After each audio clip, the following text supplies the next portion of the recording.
Hello, everyone. SANDDAO Podcast number 29.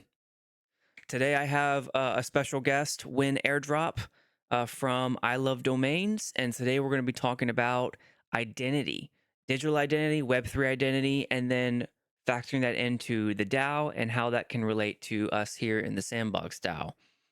Welcome, WenAirdrop.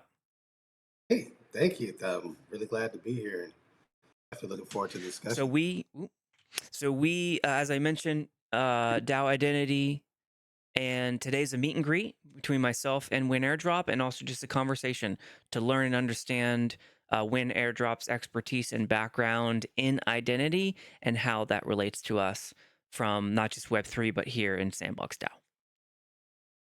Yeah, I'm ready. Disclaimer. So WenAirdrop and I, we do not represent the Sandbox Game or the Sandbox Foundation, which is the DAO. Nothing we say is financial legal advice, and we are not your financial or legal advisors. So WenAirdrops, that's true for me. Did I say anything that's not true for you? That is 100% true for me. Right on. So when we say the term SIP, we mean Sandbox Improvement Proposal. DAO just means decentralized autonomous organization. And SandFam is everyone in the Sandbox community, whether they be a gamer, a creator, a landowner, or a token holder. Scoreboard, as of yesterday, day before, the two DAO proposals, one of them was mine, the other one was Metafutura. Neither of them made quorum, so they didn't pass. Even though both of us had majority yes vote, because we didn't reach quorum, it didn't pass. So now we're at 37% SIPs that have not been approved. So that's 6. And then 9 SIPs have been approved at 56% of the total DAO as closed 16 SIPs at this point. So we're about almost half and half that have not passed, and all of them have not passed because of quorum. So fascinating statistics that hopefully get turned around with the new delegation system. And we'll find out how identity plays into all of that with our conversation today. Checkbook, we're still at 15% of the DAO's 15.5 million sand has been spent. 211,000 token holders for sand. And of those 211,000 token holders, only 2,000 are voting in the DAO. So introductions. My name's Lanzer. I'm the podcast host. I'm a landowner within the Sandbox DAO. I am I guess the only other thing that would be applicable for our conversation is avatar. So I'm a Ford Pass holder, just like WenAirdrop is, and that is how we met in one of the Forbes Legacy Pass holder. You were featured in not last week, but the week before, in the Forbes Builder round. So shout out to all the Legacy Pass holders. And WenAirdrop, if you could please give us your background and introduce yourself. Yeah, thank you. Once again, my name is Marcus Andrews. I am fully doxxed, obviously, here on screen with you, but AKA WenAirdrop. I have a platform or founded a platform called iHeart Domains, which focuses on, the investment, develop a Web3 digital identity, domain names, all that good stuff, and also host a podcast weekly called TechTalk, which dives into the basics and even some of the more, I guess, high level ways that people are using these Web3 domain names to change the future. So, yeah, that's me. But not just because I was listening a bit, not just to some of your podcasts on Tech Talk, but also what you revealed during the Legacy Pass Twitch space. Did you say you were previously a fashion designer? Yeah, so my background prior to Web3 and what I'm currently retired from is I was a bespoke menswear fashion designer.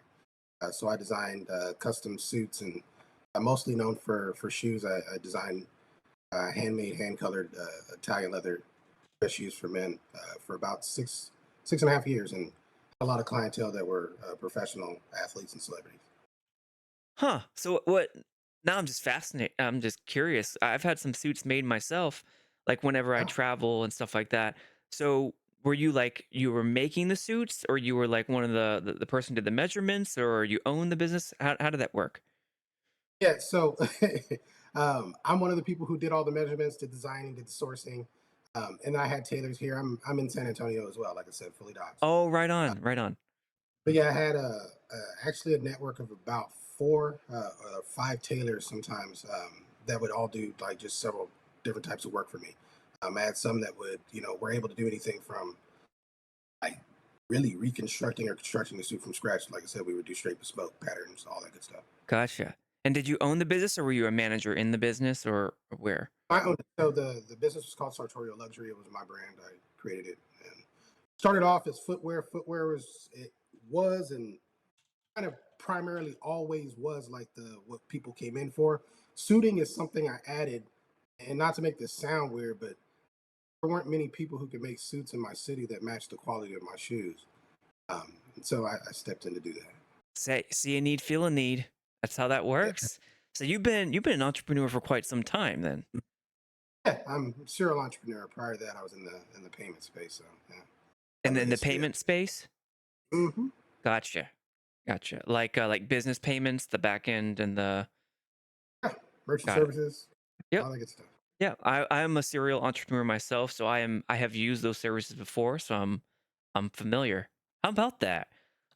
A fashion designer and business owner of custom suits and shoes. That's cool. That's cool. And so nowadays you own I'm I Heart Domains, which is focused on domain investment in Web3. Yeah. So externally, I guess the part that other people see isn't really investment focused. It's Okay. in the back end that that's an activity that I do. That's how I got into the space. Um, but I guess the service I provide to others or the way people interact with my platform is more educational and content and media and all that good stuff. Gotcha. So And TechTalk, is that layered on top of iHeart Domains, or is it separate? TechTalk is a property of iHeartDomain. So TechTalk is the name of my Got it. podcast. Got it. And I think I when I counted, you're at 75 episodes now That's 75 published episodes. I have about 30 published. more that I never published. Oh gosh. I didn't figure out how to upload these and well, I didn't even figure out how to get them off Twitter until I was about 30 episodes in. Got it. Got it. Yeah. Right on. Well, welcome, WenAirdrop, Marcus. Appreciate you coming on to explain your expertise and connect on digital identity. Something that Sandbox, now that we've transitioned just from like a bunch of gamers and people who mostly anonymous behind a username, creating whether they be NFTs or a token holder. Now we're actually getting into the business end of DAOship and proposals and entrepreneurs, which you go from creating an NFT and selling it. You being anonymous is ain't no thing, but when you start asking for hundreds of thousands, millions of dollars, you're talking about people want to know who you are, what you've done, your resume, and doxing becomes a thing. Doxing yourself, like I'm doing now. I mean, I'm on camera and that sort of thing, and the same that you've done. I really want to get into how we should approach that. What should we expect? That sort of thing. Can you first touch on when it comes to digital identity? What have you learned? It has been the core tenets of it. How do you approach it? What's important? Well, yeah. So one of the things that you mentioned and kind of going into my background into when I came into Web3, I came in like mid to the top of 2021, like at that bull run. So I basically lost all of my money, and I've just been here coping since. But when I when I came into the space, like anonymity was like really at its peak. I think. I Mm-hmm. think everyone thought that we were going to create this big faceless society where we all just trusted each other because of smart contracts. And the point that you had just made is like that's cool to an extent, like within the degen circle. But then when you really start trying to build something or attract people from outside of the space, like trust really comes from identity. Mm-hmm. Um, and so, Knowing like, and relationships. Exactly. Yeah. Like people have to, and it's just, I guess maybe it's just a human thing, right? Is that we will only do so much to an extent until we have to know or build relationships with people, or until we need some sort of, like I said, what do they call it? Like a credibility or tools or something like that to validate who we're speaking to. Also, through that exact same period of time, we had a lot of scams, and some of those scams had to do with Right. people with bad links. So that was kind of like the situation that I entered into that made it immediately important to me in the future. That I just foresaw that at some point people would need to start either doxing themselves or creating some form of formal identity that we could use in order to make sure we're dealing with who we're dealing with. So that being said, like you were saying, like the core tenets of digital identity, or identity in the beginning, or to begin with, is a lot of benefit or the properties of blockchain, being able to track certain things, reputation management, or not reputation management, but reputation tracking, all that good stuff. Being able to, like I said, bundle that in and use that as an asset, as a badge of honor. People being able to recognize those things, and then ownership in that, being able to build upon it. I think that that's the core value of digital identity, and it applies to so many different spaces. And and I'm looking forward to getting into this conversation because, like, individually, I think digital identity has a different benefit to different communities. It's not we kind of like simplify it or narrow it to like its, I guess you would say, its core utility, which is resolving to crypto web addresses, but even that means so much more. Yeah. And I think I missed the first part when you named two different core tenets of digital identity. I think the second one was ownership. What was the first one? Um, yeah, ownership. Well, in the Web3 space, digital identity, the core tenant would be ownership, and then like transparency, reputation, um, yeah, like reputation transparency, being able to immutably prove you are who you are and you've done certain things. I know that there's probably a better term out there to That no, that's describe fine. what that is. Reputation's good. I'm, That's a good one. Yeah. I'm gonna spell out anything that I'm saying so that anybody that hears this can understand what I mean by Yeah. Ownership, what you have. So whether you're an ape or whether you have like the it. Mhm. best .io or whatever, and then reputation, what have you done? Or have you been Exactly. involved in some of those shady investments that turned up and rugged? Or are you someone who, when you backed a project, it came through, it followed through? Right, and that's Okay. what I'm saying. Like it's. I mean, for most people, the people who have been involved in something bad will probably always shy away from wanting to share their digital Sure, sure, identity. sure. Yeah. Uh, but the ones that are really out here building, it's more, and this is how the light that I want people to see it. It's more like you said, to showcase what you are doing. A lot of us are doing multiple things that are tracked on the blockchain, and that resonate with other people, that may attract investors if they see those types of things, or they can find you, right? We have all kind, like, and I don't think a lot of people realize this, but there's a lot of like automatic bots and stuff in the back end that broadcast transactions and things that people do on the blockchain constantly, because like it can, right? Hmm. um, People see some of those transactions. Let's just, and sorry to kind of, if I'm going off the question a little bit, No, no, but not at all. Keep going. Keep going. like an example of this is like the ENS sales bot. Anytime the sale is made of an ENS domain through a particular platform, there's this bot that tweets this thing out, and I follow this bot. And every time I see these names, some of the names make me curious. It doesn't make me dive into who made that transaction and all that good stuff.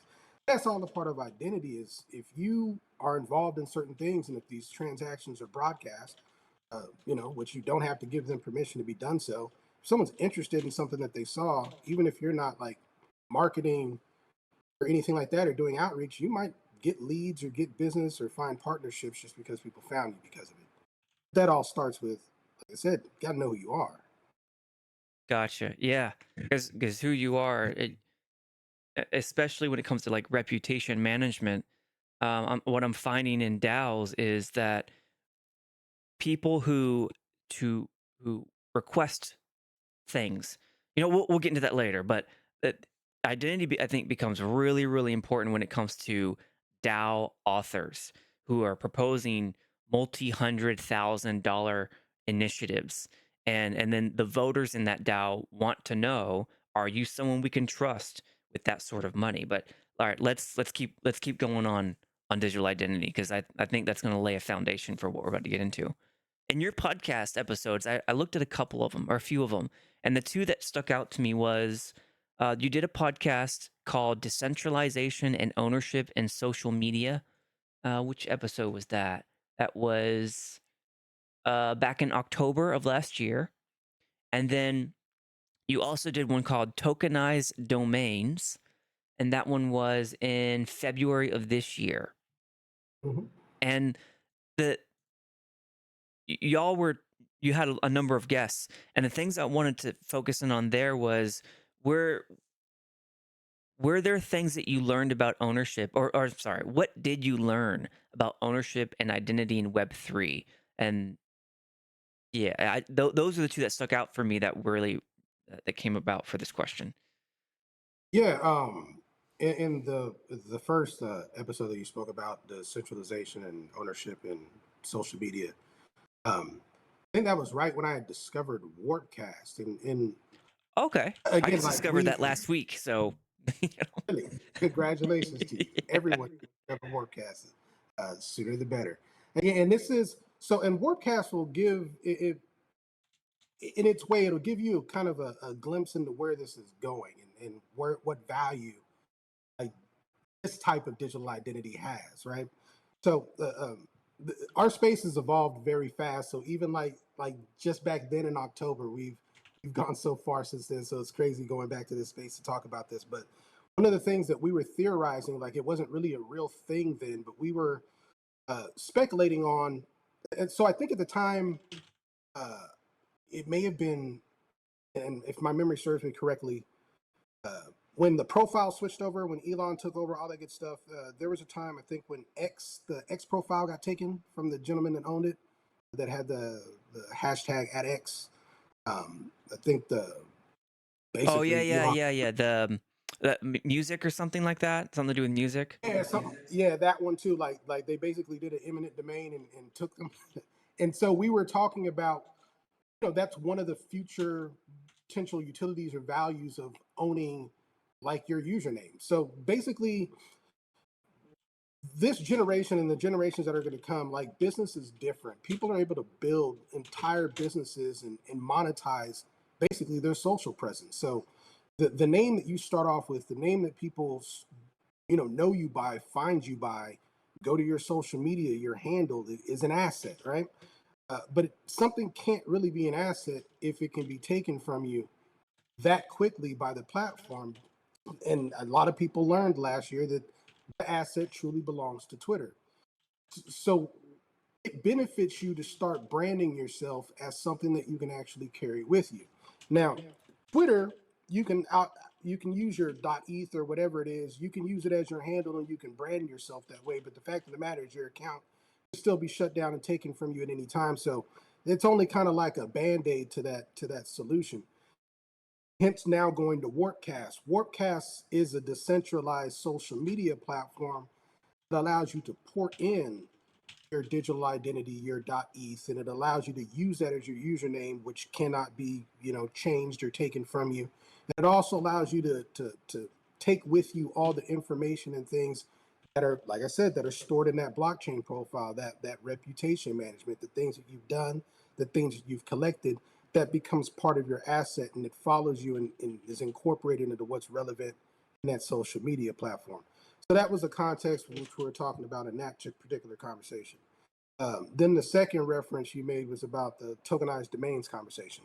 Mm-hmm. Um, and that's it's weird because or not weird, but it's interesting. The podcast I'm about to do after this is with our partners GBM, which they're a tokenization platform.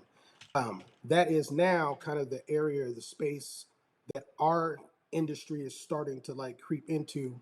And I think we talked about it at the Your beginning industry or being before. the domains, yeah. Correct. Okay. Remember, I was referencing that we're building bridges from the quote unquote Web3 or on chain blockchain domain Yeah. space to the traditional domain space. Well, that's how we're building a bridge back for them. So, tokenizing domains is basically the ability to take a .com, .info, .xyz, anything. There's 1,500 and STLDs, and you can turn those into domains that resolve to crypto addresses. Um, and that's, you also can turn those into NFT assets or real world assets that are on the blockchain. So it makes it easier to buy, sell, trade, raise capital using domain names. And if any of you guys aren't familiar with the Web2 domain name space, it's like a $1 billion space with a lot of liquidity flowing through it. It's been around for 30 years, and it's a real world asset class that's now coming on chain. So yeah, was talking to Money about that technology and bringing those domains into this space, which is identity, right? Coke.com can now be Coke.com on the blockchain. How does that work? When you say on the blockchain, like making the .com, Coke.com an NFT? Yeah, so it would turn it into a tokenized asset, which is what an NFT is. Um, yeah, it basically makes a tokenized clone. And different technologies have like different ways that they create like a like roots or whatever it is to that real world asset. Most of the tokenized domain platforms that bring domains on chain, the technology is pretty basic between all of them. Essentially, whoever owns the NFT controls the domain records, so the ability to move, edit, place content on, all of that lies in the hands of the NFT holder, even though the real world asset, i.e. the domain, still sits in, the Web2 domain registrar's account. It's still a Web2 asset, but you create another asset that basically has the keys to control what happens with that asset. Oh, all right. And this is being done on Solana, So there's Ethereum, or where? being done well, right? Yeah, it's being done on Ethereum, EVM chains right now. So like Base. I don't know if Oh, anybody's done this on Solana yet. Um, so with that being said, the purpose of doing that, a couple reasons, right? One of those reasons, like I explained already, is um, being an asset class that has a market. Um, that market in the traditional world of Web2 domain trading, has some downsides as far as um, escrow, payments not going through, all that good stuff, or mm-hmm. domains. Um, those are things that obviously blockchain technology removes from the equation because you can immediately verify whether something is real. And once something's transferred, it's transferred. Once a smart contract is initiated, it's initiated. So creating that clone on the blockchain that then controls that real world asset essentially now allows you to treat that real world asset like an NFT and gives you those same benefits. So Got it. Got it. good stuff. Got it. Okay. So then in the decentralized and ownership episode, you learned and talked about how an asset isn't necessarily an asset if it's a Twitter handle that can just be taken from you, like happened in the early stages of the Twitter to X transition. And for tokenized domains, you were talking about how in that billion-dollar industry, bridging Web2's .com stuff into a tokenized, almost like command and control, I think is what I heard, used through like Ethereum EVM. And okay, so in now we're gonna almost hard jump into the metaverse. So using that as a foundation, how have you seen or how have you thought about how digital identity and those concepts we just talked about integrating into the metaverse?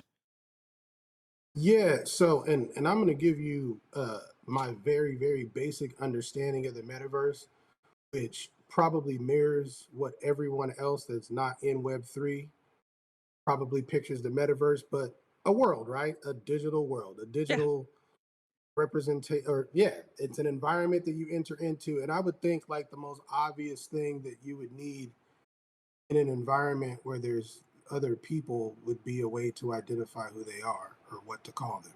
Yeah, right So now I'm we just just use usernames and like, like Lanzer or iHeart domains or WenAirdrop or whatever. And like you're in something that looks like a Minecraft server. If you're in the sandbox at least. It looks like Minecraft and you're jumping around inside servers within a game client that you install, and we call that the metaverse because it has many different types of servers that are all connected to each other. Like I own this server, someone else owns that server, and people can play and join different servers as they see fit. And we just call that the metaverse. But if you have no idea what that even means, think Ready Player One, and that is like the 4D version where you have on the headset and all that stuff. We're not quite there yet, but now you're think of like Minecraft PC version of that. Okay. And so you guys basically have a closed loop system of identity, correct? Right. That identity or those usernames only work within the sandbox ecosystem. There is some incorporation of ENS. So my .eth address is connected because when I on chain transactions, or like I sell Sandbox NFTs or I buy sand land, that is associated with my .eth account. So there is integration, but it's not inherent. Okay, yeah, and basically, I mean, and that was the reason why I was asking that question because the main purpose or ultimate purpose of this digital identity that we're talking about, the .eth in this case, um, would be like I said, you build this asset and kind of I guess the thing that makes it or gives it its value would be interoperability, meaning the ability to move it from place to place or for people to track that identity in different ecosystems. Um, so with that being said, like Okay. even though your sandbox identity or whatever it's resolving to within the ecosystem has value only to the people who are inside the ecosystem and can interact in the same way or understand what it is or know you by that. Like everyone else is seeing your .e. Well, as you say that, that just made a connection I hadn't thought about before. The interoperability of the different reputation systems. Like one would be the .eth, one would be whatever domain name I have, or Warpcast. But what it just connected in my brain was the Sandbox DAO is interoperable with the Mocha DAO, which is the Mochaverse, and that's related to Animoca. ApeCoin DAO, so that's also related to apes and the ape chain. Open Campus, I don't think they're connected to other side, but there's already many different networks. So Mocha has its own reputation chain, so you can have a .mocha badge, almost like a .eth. Same thing with Open Campus and then apes.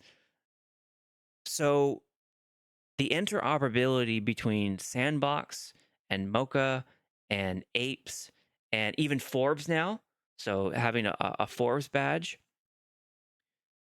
that to me would probably be the main connection between our identities. So you've got your Web3. Uh, we both have our Web3 legacy passes. I don't think yet that's been connected to a digital identity that I can think of. When you think of the Web3 pass holders, do you feel that they're connected to any sort of digital identity yet? Well, it depends on how far they are, and I guess their personal journey of understanding the blockchain and like I said, the .eth or anything like that. So, me personally, and this is how kind of the process works. One of the first things that I did, and actually, I kind of messed up with my legacy pass. Um, One of those things coming from that trust issues and coming in 2021, I used a burner wallet to mint my legacy pass instead of Oh, using. oh, and it's soulbound. Oh no. And so that okay, so two things. I'm going to make kind of 2 points here, but that in and of itself is identity. Soulbound pass, you know where that is, you know who that holder is, and you know that they can't move that wallet. All you now have to do is find someone's legacy pass, i.e., their identity, to now see the things that they're collecting with that wallet and start now forming your opinion of what their reputation is to you. That's what I mean. Like that's kind of how that identity works. But now taking it even further, what would have been ideal would have been to put that or mint that pass in the wallet that has my primary domain name attached to it, so that now when people, because like outside of like I said, within the sandbox ecosystem or within all the other ecosystems that you're talking about, the naming systems that you guys have, you're using that in whatever way you're using that within there, right?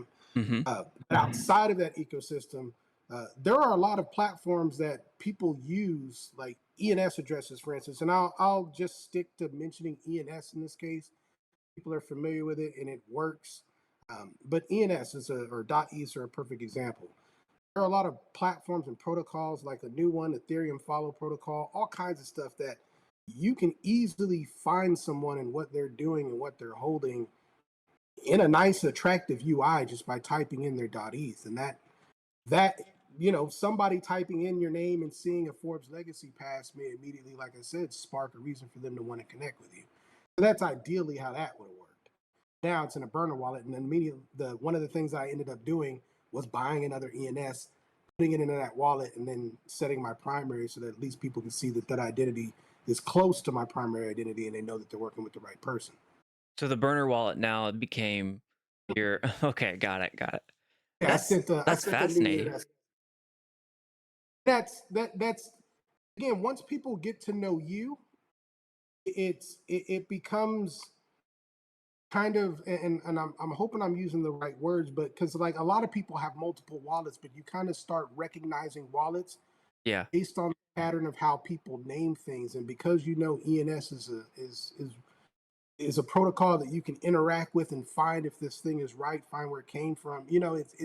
It just makes it easy to interact with it. Again, it's something that's very easy for people who are currently using this as an identity and reputation, management and verification system. For those outside the ecosystem, though, that's the benefit that it provides is being able to, like I said, easily search and see people by what they hold and by what they've done, instead of them just being like. So again, like I was referencing earlier, a lot of projects, especially like in this tech space where people are quite frankly smarter than other people.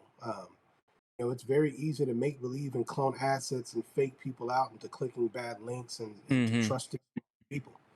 So, kind of the purpose of this space and for this type of digital identity is to mitigate that and to help create a safer and immutable space for people to enter into. And as you were saying that, it kind of struck me that doesn't that mean that the wallet you've been your main wallet, does that mean that you just not abandoned or dumped, but you had to leave that reputation behind now? Yeah, absolutely. So I actually have built some solid reputations on, say, about 4 or 5 wallets simultaneously.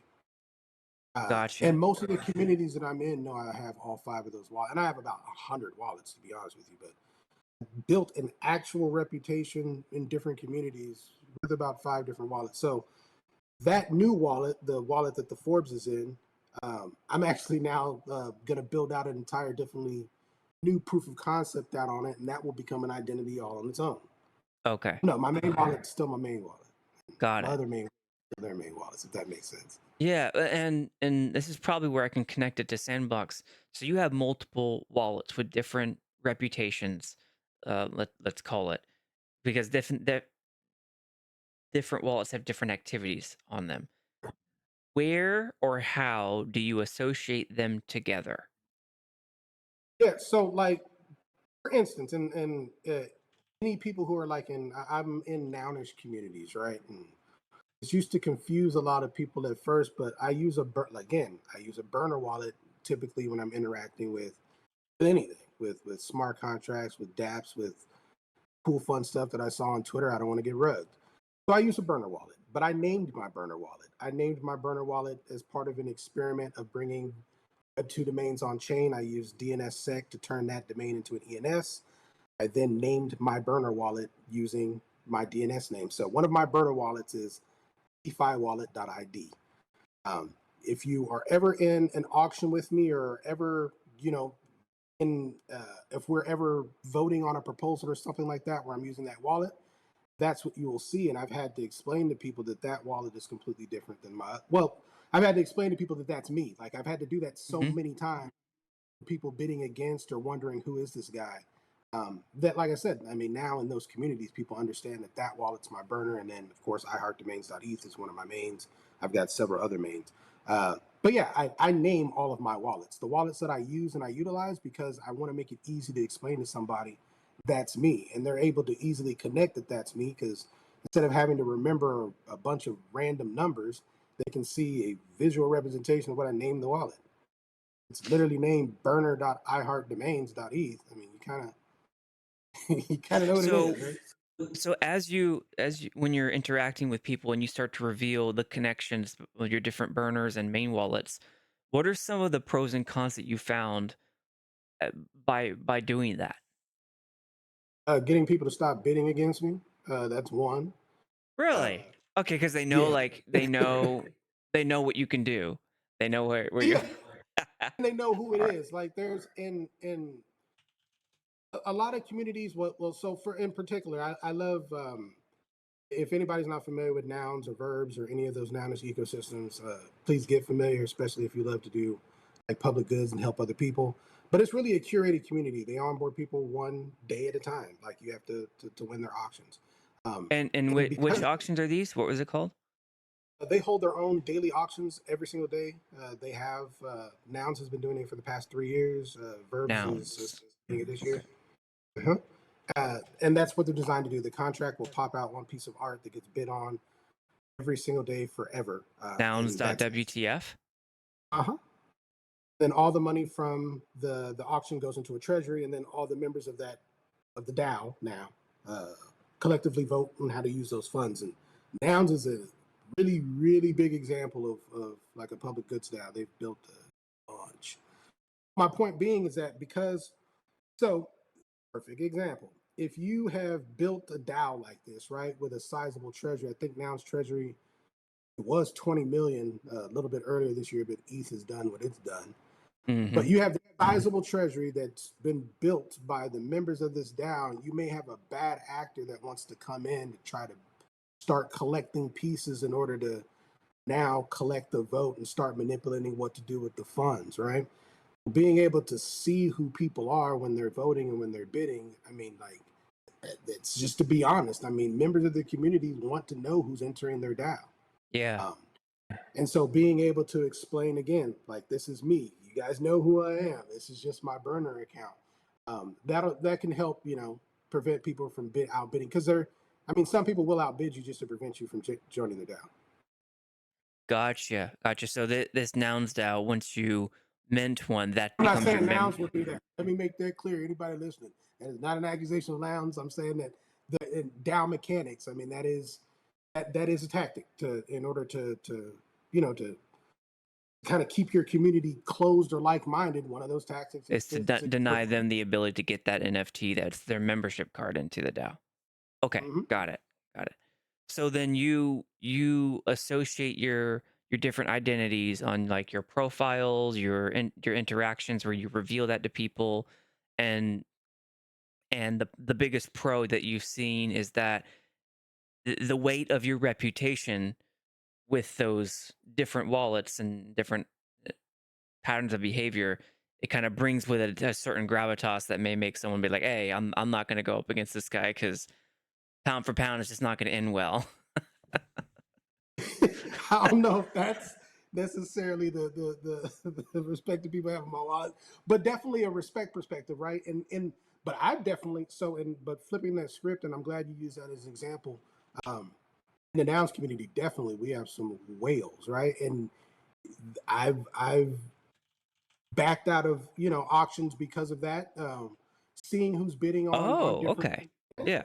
because yeah, if you know who that person is and you know what's in that wallet, you know what's in yours. I mean, it gives you a clear sign of what you're going up against and helps you, you know, either come up Got with a it. plan or abandon it altogether.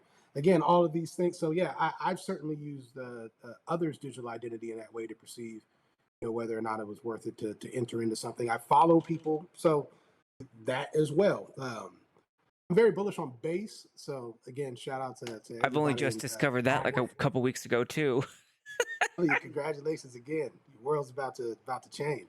Hey, a lot of Um, those mints are almost zero. So if you're watching this, I wasn't sure what to make of that, but most of the mints and a lot of those NFTs, all you have to do is pay a gas fee, and it's still like one for one almost Ethereum on Ethereum's mainnet, and then Base's mainnet, and Base just means Coinbase's uh, chain, but it's almost free.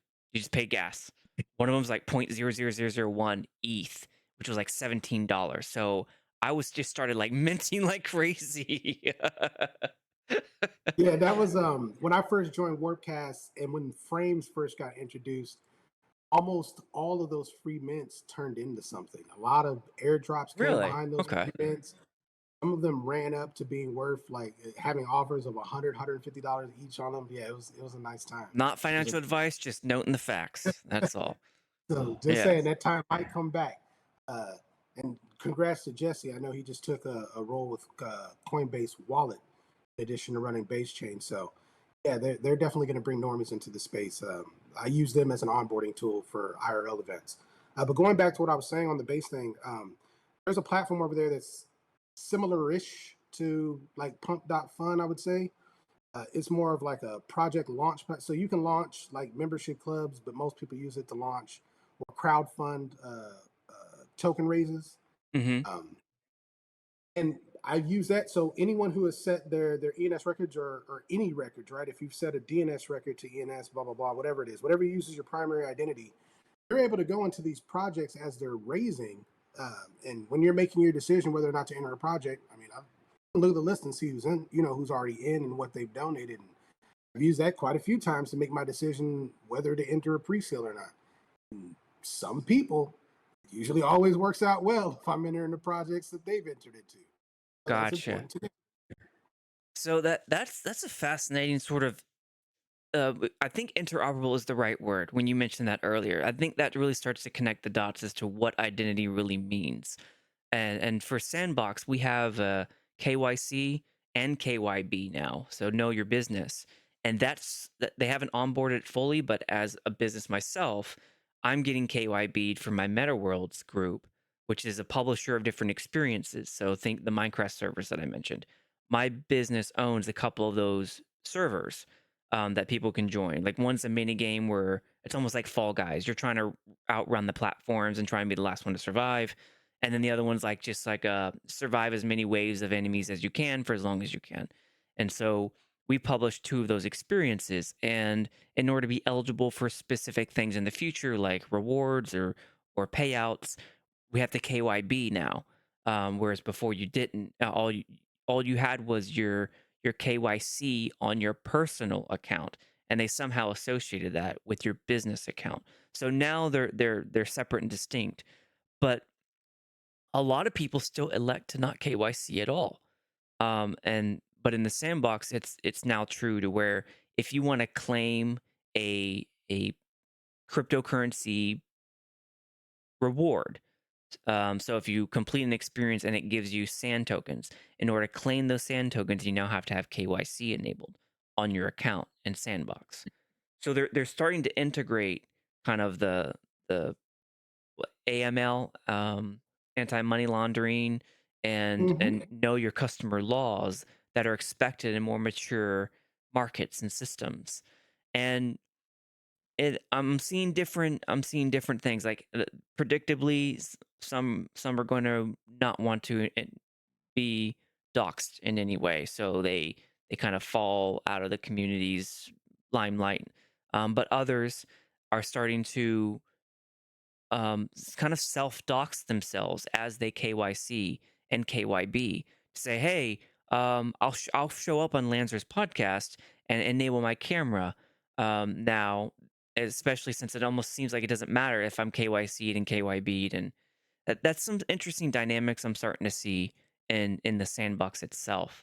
But it sounds like you're already there for where you are in the domain system. Did I accurately connect that, or am I off base? Oh yeah. So kind of like I was saying earlier, the world is real, right? It sounded nice, and for some people, I mean, more power to you. If you're able to pull off the anonymous thing and create the success that you're looking for in the space. But for those who and I think a lot of this kind of came because of what came after I entered the space. Remember, like I said, I came in towards the top of something, and then we kind of hit this brick wall in this air market. And the only way for a lot of people to really build and cope with each other came through connecting. Uh, Interestingly enough, is like through the bear market, when the market was at its worst, is when we started having like the best IRL events. So during that same time, that Yeah. Yeah, Yeah, yeah. we Okay. all stepped out of the box because this is how we stayed, like, this may have been how we stayed alive. A lot of people came from behind the shadows to show that they were real people, and this became more about community utility during this time. This is where these concepts started to evolve from. And can't really be a community if you can't connect with someone. You can't connect with someone if they're just, an anonymous picture behind the screen. So there's that part. But then, like I said, this is the real world. If you're building economies online or on chain that can generate revenue, you're stepping into the rules of business at this point. And the nerd stuff kind of has to go out the window. Like, you have to adapt and start trying to implement these things so we can bring real capital into the space, and real capital has to know where they're putting it. I'm typing as fast as I can because I think we just arrived at the point right there that you started with can't be a community if you can't connect with someone. And this being the real world, when you start building economies online on chain and generating revenue, people's savings, their future, their families become implicated in all of this. You start stepping in the rules of business, and like you said, that nerd stuff, the whole I want to be behind the shadows and don't tread on my identity, and you're not allowed to know who I am. Like that starts to you start to get excluded from the opportunities where those holding bags. People want to know who's holding the bag, who's touching the bag, who's getting those undisclosed payments. Like I think we just arrived at it right Yeah, there.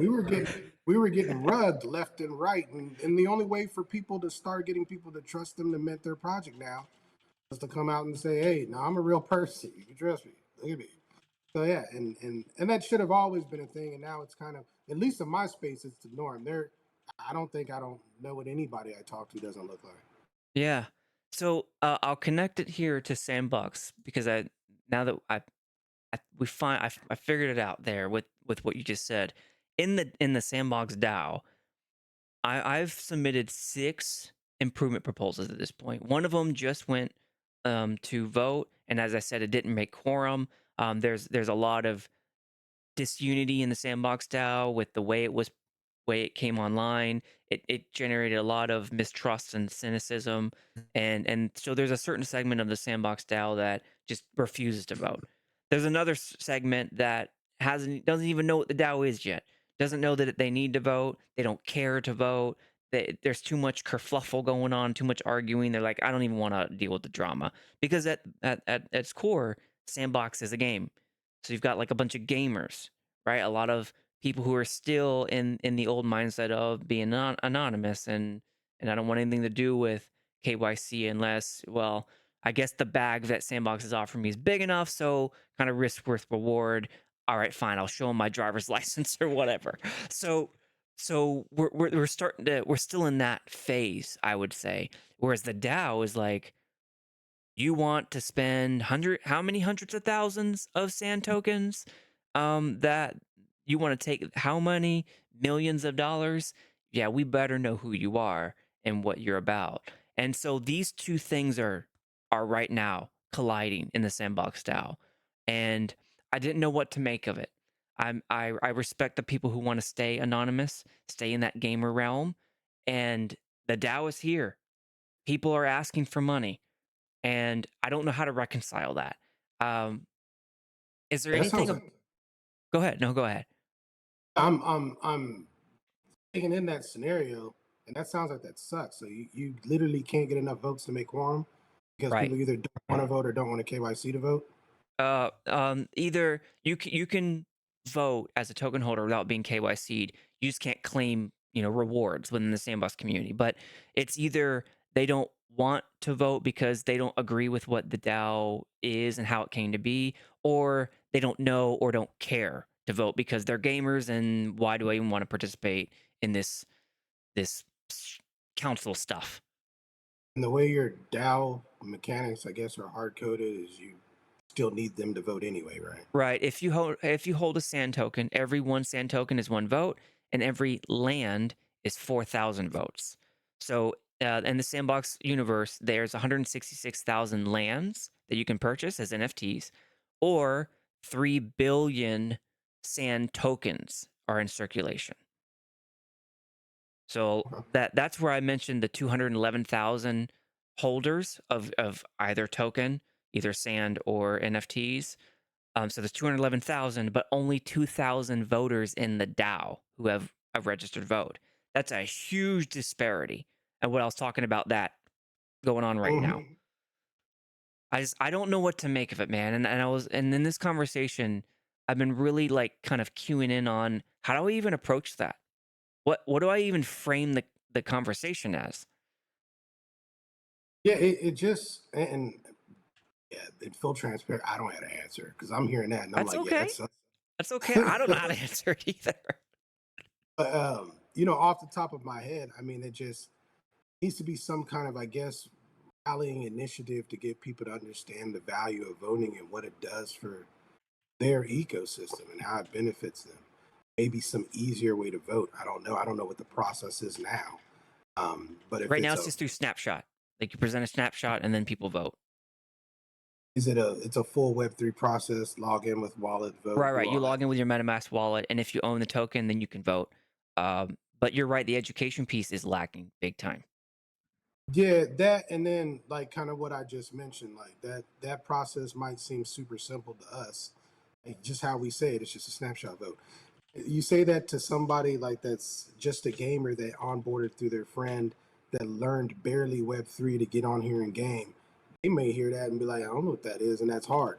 Whereas things like Warpcast have made it easy in frames to just easy vote with something because it knows what token you have.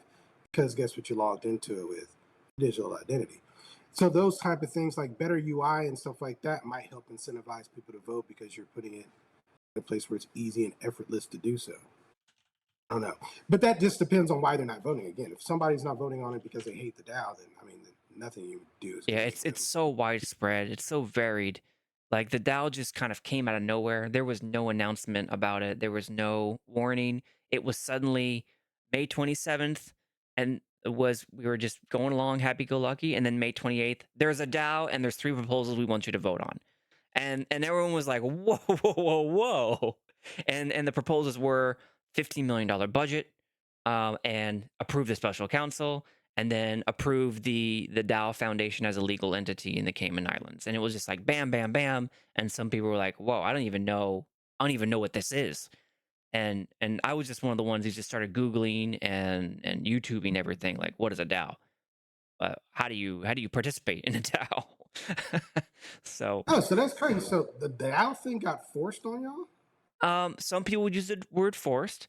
The way they explain it in the AMAs, they being the special counsel and the DAO administrator who helped, who became a consultant, kind of, explain it as they've been working on it for the past 8 months, but they've been working on it in secret. So they didn't tell anyone about it. And then it just was, here's the DAO, ready made, go vote.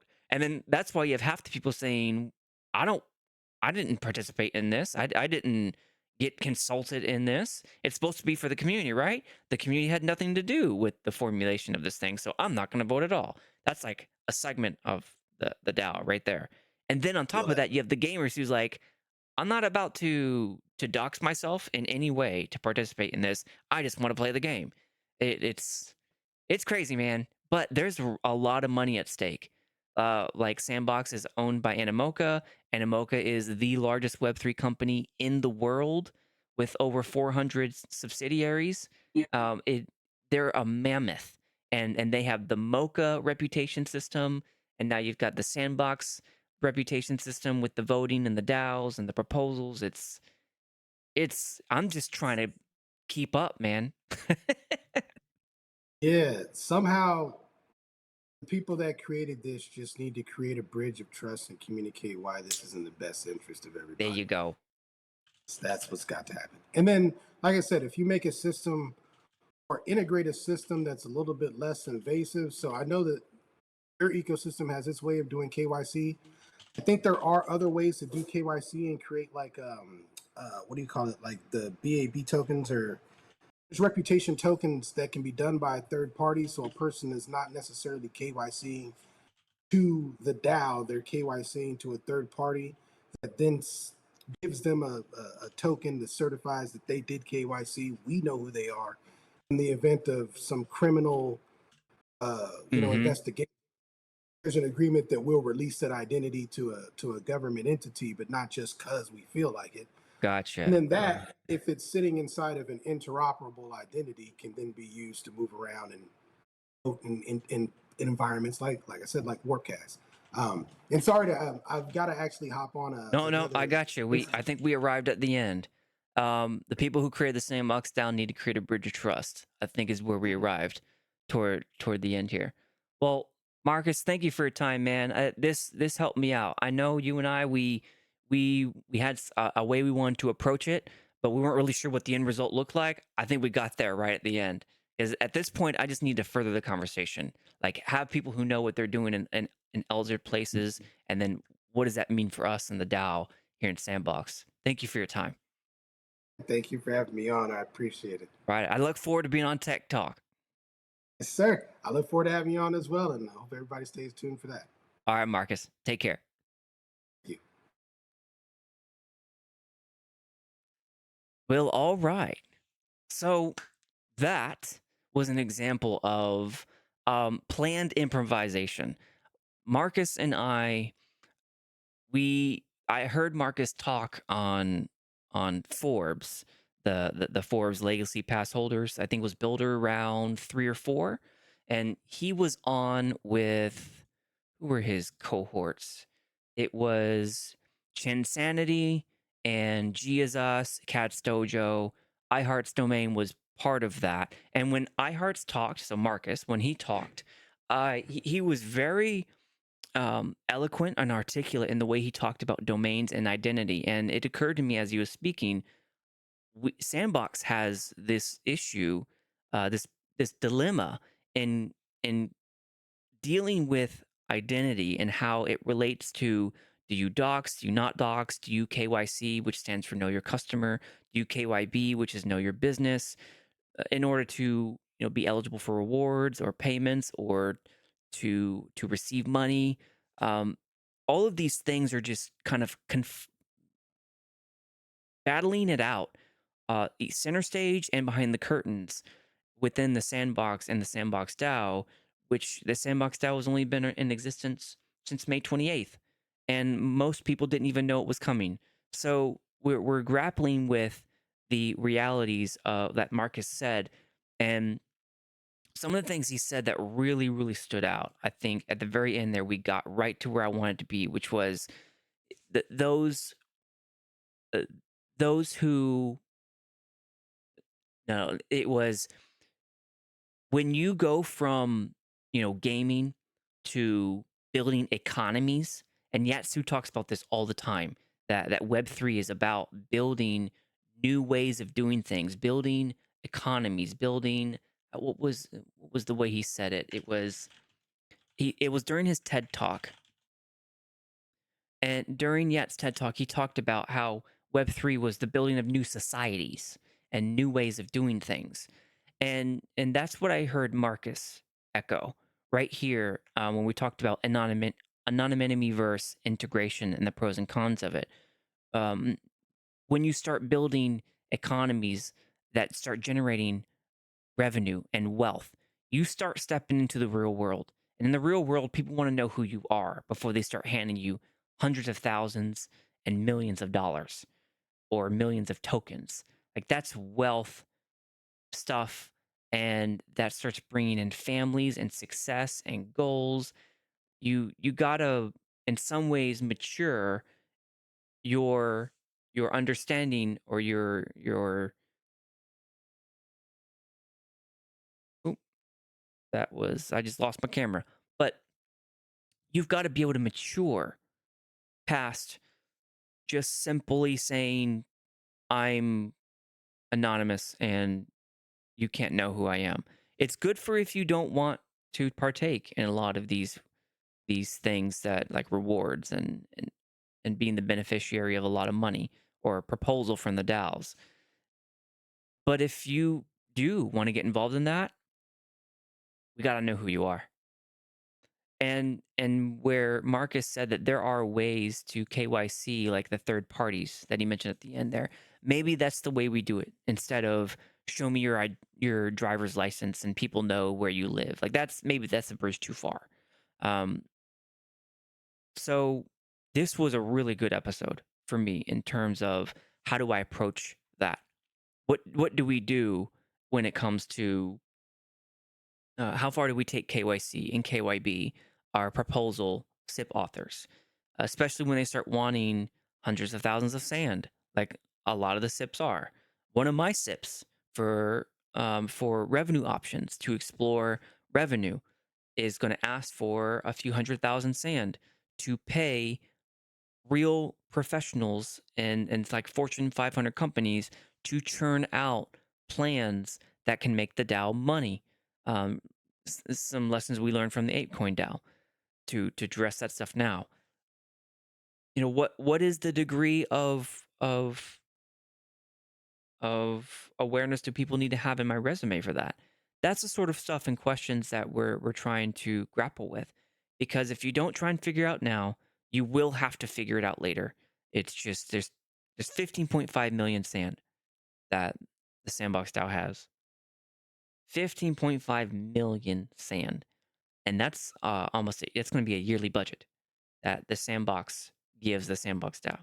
So we got to be ready, and we've got to mature. So I'll leave it there. Marcus left with the people who created this need to create a bridge of trust for the community. And I think that's the right answer. The special counsel, the advisory board, the DAO team need to create a bridge of trust because they started off with a surprise. Here's the DAO on May 28th and 5 proposals that needed to be voted on. And they all passed. They passed through a measure of people were excited that there was a DAO now associated with the Sandbox, but the skepticism and the backlash quickly followed, and it still exists to this day. A lot of it is still existing to this day. The skepticism and the mistrust. There's a lot of mistrust. So much of this needs to be bridged and reconciled between the community and leadership. So, looking in chat, Ian, the IT guy, thanks, appreciate that. He said that the Sandbox have the last say, and don't work every SIP Sandbox like get the Sandbox like the Red Cross. Oh, right, yeah. So, there's definitely some trust that needs to be built there. So we'll end it there. Let's get into these right here are going to be I'm going to be part of my upcoming episode on the Sandbox ecosystem in the SandFam. So this what is Sandbox I covered just the other day when I talked about the delegation system that arrived. That was podcast number 28. And then Sandbox Layers, I have a upgraded version of this when I do my next podcast about SandFam and ecosystem. So for future episodes, the very next one I have is Touche on Tuesday. So we confirmed that last night. We got the right now I think 17, 18 upvotes. And yeah, so Touche is on Tuesday, talking about a Sandbox Studio perspective. And then after that, a few days later, I'll go over the SandFam and the Sandbox ecosystem. That one's going to be very data driven. It'll have a lot of flow charts, whereas Touche will be the conversation. Touche almost needs no introduction if you've been in the Sandbox community. Betos said, looking forward for the next one. Absolutely. Thanks for joining us in the chat, Betos. Appreciate you. With that, we will Sandbox Spaces, Discord, DAO forums, Twitter. There's Mochaverse on Mondays, Bulls on the Block on Saturdays, Coffee with Captain Monday through Friday, Well Members Natively Digital on Tuesdays. They just launched their DAO. Go check them out because big things are happening in Well Members. It's one of the largest NFT collection holders of all time. Whale members is what they're called, and you know them by their moniker Whale Vault. And that's when you look at their collection on OpenSea or go to whale.me. And then the last one is SandFam Cafe, which is done monthly. Pickaxe Master he's the podcast host, and that was SANDDAO Podcast number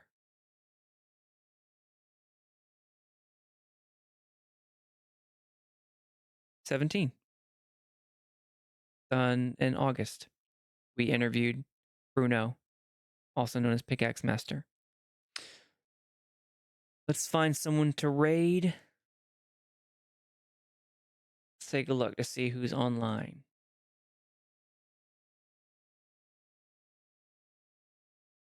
Do we have anyone else online who's streaming Sandbox? We don't. So I'm going to raid. Who am I going to raid? I'm going to raid my good friend, Archie TV. He's a variety streamer, but also very, very successful now. Hundreds, 80 to 100 people. Very, really awesome guy. So I'll be rating him.